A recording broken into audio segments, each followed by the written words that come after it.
کثیر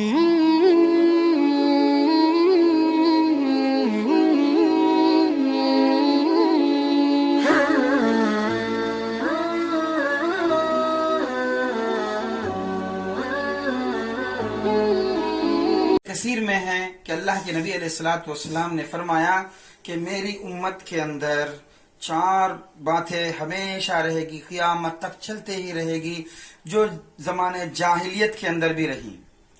زمانے جاہلیت سے لے کر قیامت تک یہ 4 باتیں میری امت کے اندر ہمیشہ رہے گی، گڑ کر رہے گی کہ وہ میری امت ان 4 باتوں کو چھوڑنے والی نہیں ہے۔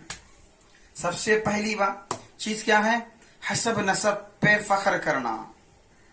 حسب نسب کہ میں فلاں ہوں، کہ میں شیخ ہوں، میں سید ہوں، میں پٹھان ہوں، میں مغل ہوں، میں بیگ ہوں، اور میں فلاں ہوں، میں فلاں ہوں، کہ ہمارا خاندان ایسا ہے، ہمارا حسب ایسا ہے، ہمارا نسب ایسا ہے۔ اس کے اوپر انسان کو فخر کرنا کہ ہم سید گھرانے کے ہیں، ہماری بات چلے گی، ہم پٹھان ہیں، ہم اپنی بات چلائیں گے، ہم بیگ ہیں، مغل سلطنت کے ہیں، ہماری بات چلائیں گے۔ یہ چیزیں امت کے اندر ہمیشہ رہے گی، یہ چیزیں ختم نہیں ہوگی۔ آج ہم دیکھتے ہیں ماحول اگر دیکھیں تو لوگ یہاں تک کہ جب نکاح کا وقت آتا ہے تو خاص کر کے تو شیخ کی بچی کو ڈھونڈتا ہے، اور پٹھان کو ڈھونڈتا ہے، اور مغل کو ڈھونڈتا ہے، تو اور سید گھرانے کے جو رہ جاتی بیچارے کہ وہ بڑا خاندان ہے سید کا۔ اسلام آ کے ان چیزوں کو ختم کیا۔ اس زمانے جاہلیت کے رسومات ہیں یہ سب۔ آپ آئے تو ان چیزوں کو ختم کیے۔ سب سے پہلے آپ نے فرمایا کہ دیکھو کوئی نہ حسب نسب کوئی نہیں ہے، بس سب ایک ہے، بس اللہ کے بندے ہو تم سب، ابن آدم، اولاد آدم میں سے ہیں ہم سب۔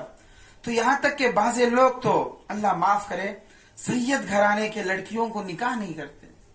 سید گھرانے سے اگر ہیں تو ان سے لڑکے کو اپنے گھر لانے کے لیے ڈرتے ہیں، یا لڑکی کو اپنے گھر لانے کے لیے ڈرتے ہیں، اپنی لڑکی دینے کے لیے ڈرتے ہیں، اور یہ سوچتے ہیں کہ یہ سید گھرانے کی، ان کا گھرانہ بہت اونچا ہے۔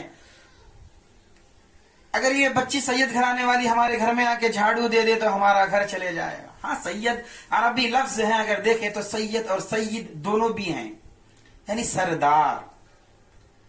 سیدنا یعنی ہمارے سردار، سادات ہیں یعنی سردار۔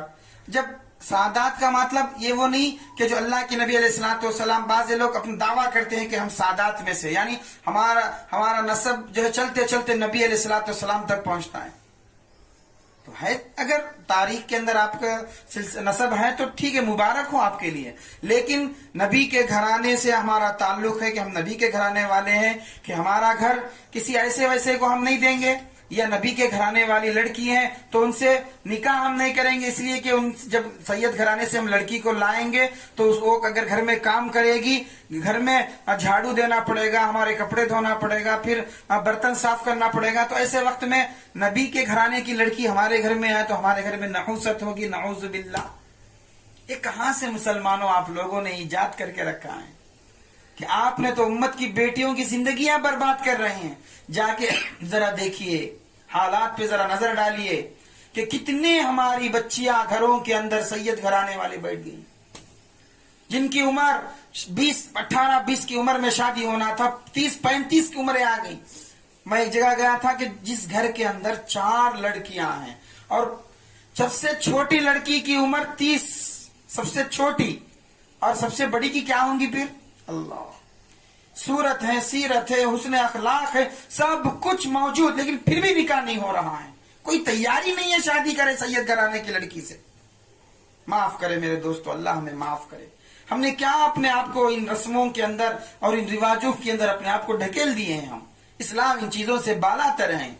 اللہ کے نبی علیہ الصلوۃ والسلام کے گھرانے سے اگر ہے تو آپ تو تبرک کے طور پر کر کے لانا چاہیے کہ یہ بچی سید گھرانے کی ہے، یہ ان کا نسب اور حسب اللہ کے نبی کے گھرانے سے ہیں، تو وہ اگر لڑکی آپ کے گھر آ گئی تو آپ کے پاس تو برکت ہی برکت ہے۔ اگر ہم دیکھیں گے، اگر آپ کے صحیح میں اگر یہ سادات ہیں تو برکت ہی برکت ہے۔ پھر سے کیوں ڈرتے ہیں آپ لوگ؟ سادات کو گھر لانے سے نہیں ڈرنا چاہیے، تو میرے دوستوں لڑکے اگر ہیں تو بیچارے کئی اچھے اچھے جاب کرنے والے ہیں جن کی تنخواہ 1.5 لاکھ 2 لاکھ ہے، لیکن پھر بھی کوئی لڑکی دینے والا نہیں ہے. اچھے اخلاق والا، نمازی، سب کچھ شریعت کا پابند ہے، لیکن لڑکی دینے والے صرف اس کا قصور یہ ہے، غلطی یہ ہے کہ یہ سید گھرانے کا ہے.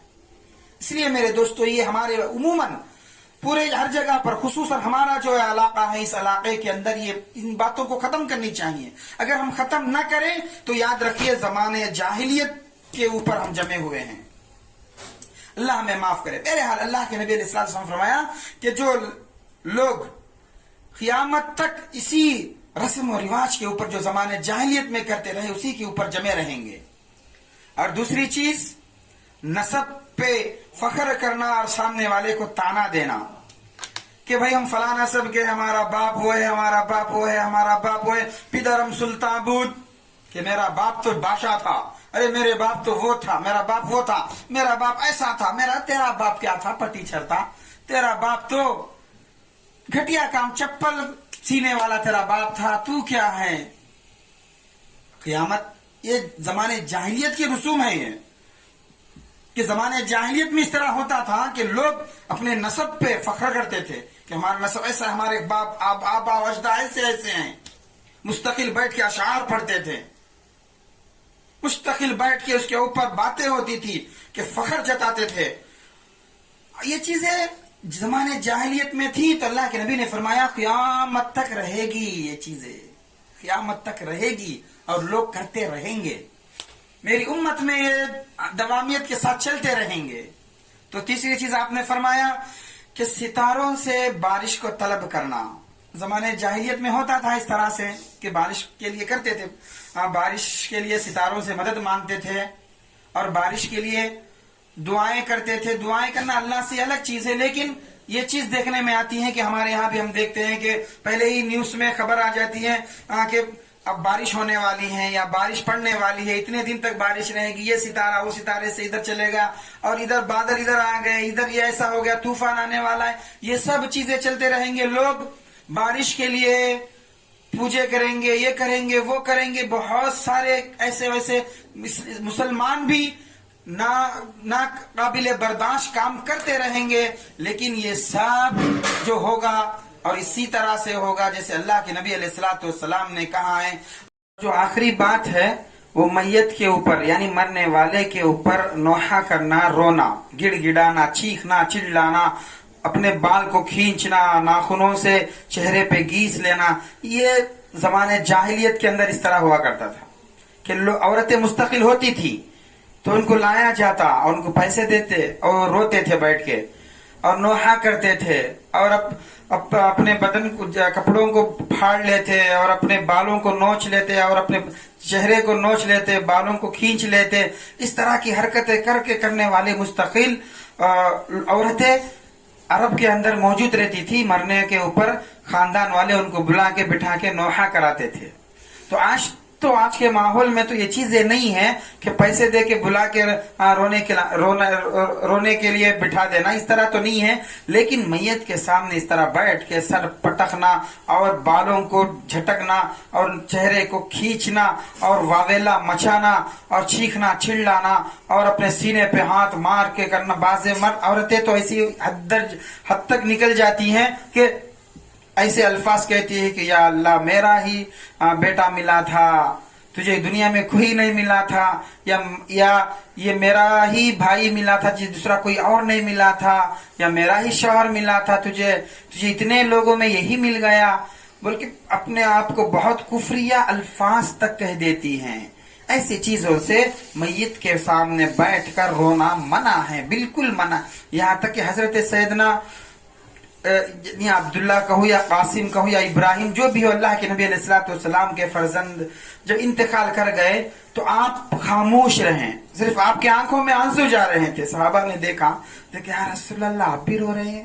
تو آپ نے کہا کہ ہاں بھائی میں بھی رو رہا ہوں، میں بھی انسان ہوں، میرے سینے میں دل ہے، میں بھی ایک باپ ہوں، مجھے کیوں نہ روؤں. ہاں رونا منع نہیں ہے، لیکن چیخنا، چلانا، پٹکنا، اپنے آپ کو واویلا مچا دینا اور تانے کسنا، اللہ کے اوپر بہتان کسنا اور اللہ کے شان کے خلاف گستاخی کے الفاظ کہنا، یہ سب منع ہے۔ اللہ تعالیٰ، اللہ کے نبی، مسلم شریف کی حدیث سے اللہ کے نبی علیہ الصلوۃ والسلام نے فرمایا، اگر کوئی عورت کسی میت کے اوپر نوحہ کرتی رہی، اگر وہ بغیر توبہ کے مر جائے تو اللہ تعالیٰ کل قیامت کے دن اسے کھجلی والا چادر اس کے سر پہ پہنائیں گے۔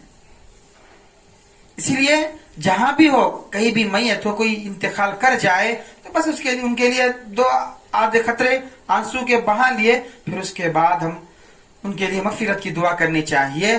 بالکل زور سے چیخنا، چلانا، واویلا مچانا، خصوصاً جب جنازہ اڑتا ہے تو پورے خاندان کی عورتیں ہو بول کے ایسا شور مچا دیتے ہیں کہ اڑوس پڑوس کے رہنے والے بچے اور عورتیں سب ڈر جاتے ہیں۔ ایسا نہیں کرنا چاہیے، یہ جو ہے زمانے جاہلیت سے چلتے ہوئے آ رہا ہے۔ اللہ کے نبی علیہ الصلوۃ والسلام نے ایک فرمایا کہ یہ چیزیں میری امت میں رہیں گی اور یہ میری امت سے ختم ہونے والی نہیں ہیں۔